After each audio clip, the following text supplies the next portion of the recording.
ଆଚ୍ଛା, ସରକାରୀ ପ୍ରଶାସନ ଆଉ ଘରୋଇ ପ୍ରଶାସନ ଏ ଦୁଇଟା କ'ଣ ସତରେ ପୂରାପୂରି ଅଲଗା ଦୁନିଆ? ନା ଏମାନେ ଗୋଟିଏ ମୁଦ୍ରାର ଦୁଇ ପାର୍ଶ୍ୱ ଭଳେ? ଚାଲନ୍ତୁ ଆଜି ଏହି ପ୍ରଶ୍ନର ଉତ୍ତର ଟିକେ ଖୋଜିବା। ଆସନ୍ତୁ ଗୋଟେ ମଜାଦାର ପ୍ରଶ୍ନରୁ ଆରମ୍ଭ କରିବା। ଭାବନ୍ତୁ ତ ଗୋଟେ ସରକାରୀ ବିଭାଗ ଆଉ ଗୋଟେ ଆଧୁନିକ ଟେକ୍ ଷ୍ଟାର୍ଟଅପ୍, ଏ ଦୁହିଁଙ୍କ ଭିତରେ କିଛି ସମାନତା ଥାଇପାରେ କି? ଶୁଣିବାକୁ ଟିକେ ଅଜବ ଲାଗୁନି?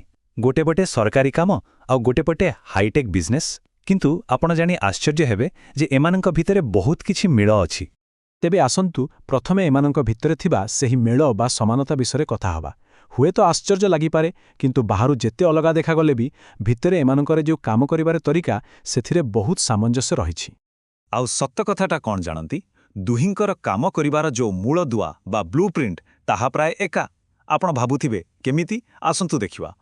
ଏବେ ଦେଖନ୍ତୁ, ଯୋଜନା କରିବା, ସଂଗଠନ କରିବା, ଲୋକଙ୍କୁ ନିଯୁକ୍ତି ଦେବା, ଏସବୁ କ'ଣ ଖାଲି ଗୋଟେ କମ୍ପାନୀରେ ହୁଏ? ବିଲକୁଲ ନୁହେଁ। ଗୋଟେ ସରକାରୀ ଅଫିସରେ ବି ତ ଠିକ୍ ଏହିସବୁ କାମ ହୁଏ, ନୁହେଁ କି? ଦୁଇ ଜାଗାରେ ଲିଡରସିପ୍ ଦରକାର, ଗୁରୁତ୍ୱପୂର୍ଣ୍ଣ ନିଷ୍ପତ୍ତି ନେବାକୁ ପଡ଼େ। ଆଉ ଆଜିକାଲି ତ ଟେକ୍ନୋଲୋଜି ବିନା କିଏ ବା ଚଳିବ? କର୍ମଚାରୀଙ୍କୁ ଟ୍ରେନିଂ ଦେବାଠୁ ଆରମ୍ଭ କରି ଗୋଟେ ଲକ୍ଷ୍ୟ ପୂରଣ କରିବା ପର୍ଯ୍ୟନ୍ତ ଏ ସବୁ କ୍ଷେତ୍ରରେ ଦୁହିଁଙ୍କର କାମ କରିବାର ଶୈଳୀ ପ୍ରାୟ ସମାନ। ଠିକ୍ ଅଛି, ଏତେ ସବୁ ସମାନତା ତ ଆମେ ଦେଖିଲେ।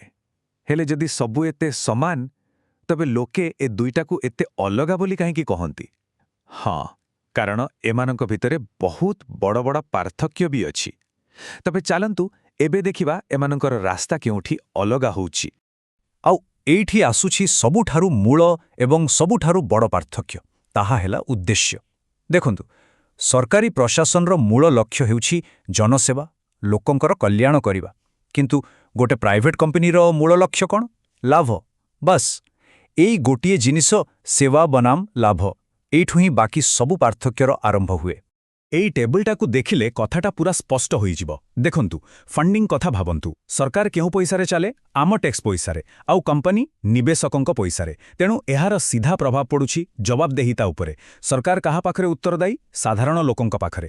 କିନ୍ତୁ କମ୍ପାନୀ କାହା ପାଖରେ ଉତ୍ତରଦାୟୀ? ତାର ମାଲିକ ବା ସେୟାର ହୋଲ୍ଡରଙ୍କ ପାଖରେ। ଆଉ ସେଇଥିପାଇଁ ସରକାରୀ ନିଷ୍ପତ୍ତି ଉପରେ ରାଜନୈତିକ ପ୍ରଭାବ ରହେ, କିନ୍ତୁ କମ୍ପାନୀର ନିଷ୍ପତ୍ତି ବଜାର ସ୍ଥିତି ଦେଖିକି ନିଆଯାଏ।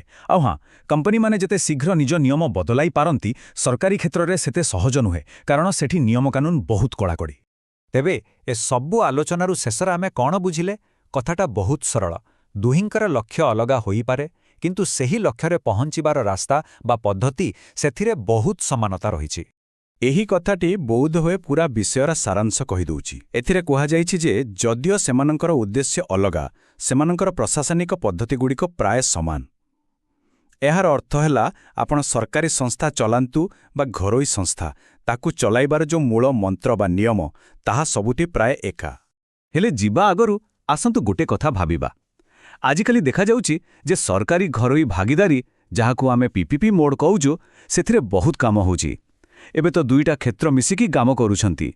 ତେବେ ପ୍ରଶ୍ନ ଉଠୁଛି, ଯେତେବେଳେ ଏମାନଙ୍କ ଭିତରେ ଥିବା ସୀମାରେଖା ଧୀରେ ଧୀରେ ଲିଭିବାକୁ ଲାଗିଛି, ଭବିଷ୍ୟତରେ କ'ଣ ଏହି ପାର୍ଥକ୍ୟଗୁଡ଼ିକର ସତରେ କିଛି ମୂଲ୍ୟ ରହିବ?